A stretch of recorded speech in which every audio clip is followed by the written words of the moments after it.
Y en a-tu dans la salle qui ont tendance à faire de l'auto-sabotage? Je suis convaincue que si tu restes ici 2 minutes, quand tu vas sortir de cette application, tu vas retourner dans ta vie avec de la valeur ajoutée, je te promets. Je m'appelle Marie-Élise, alias Marie-Lilith, puis je suis ta cheerleader personnelle. Mettons qu'on prend l'exemple que tu as 20 livres à perdre. Ça se peut que ça fasse des années que tu as ces mêmes 20 livres-là que tu veux perdre.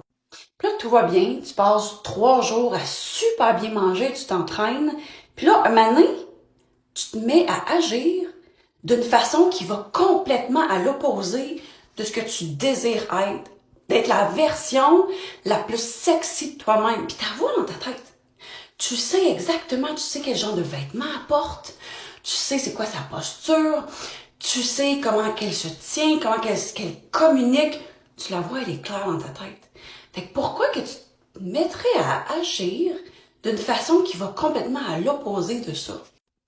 C'est simplement parce que en dedans de nous, on a comme deux énergies qui sont comme contradictoires.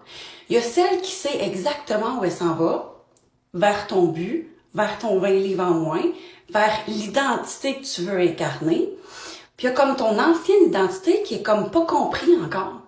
Elle a pas assimilé l'information que tu lui donnes sur la meilleure version de toi-même que tu veux être.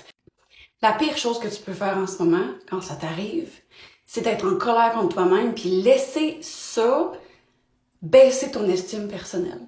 Parce que cette ancienne version-là de toi-même, elle a juste pas fusionné avec ta version idéale. Donc, ce que tu dois faire, c'est déjà te rendre compte exactement de tes patterns. Tu peux, par exemple, prendre en note toutes tes habitudes. Toutes les habitudes que tu fais, bonnes et mauvaises, pour juste faire comme, ah oui, ok, je fais ça. Quand c'est plus dans l'ombre, ben là, c'est plus caché dans l'inconscient. Le conscient le voit. C'est la première étape. La prochaine étape, c'est le changement d'habitude, mais très léger. 1%.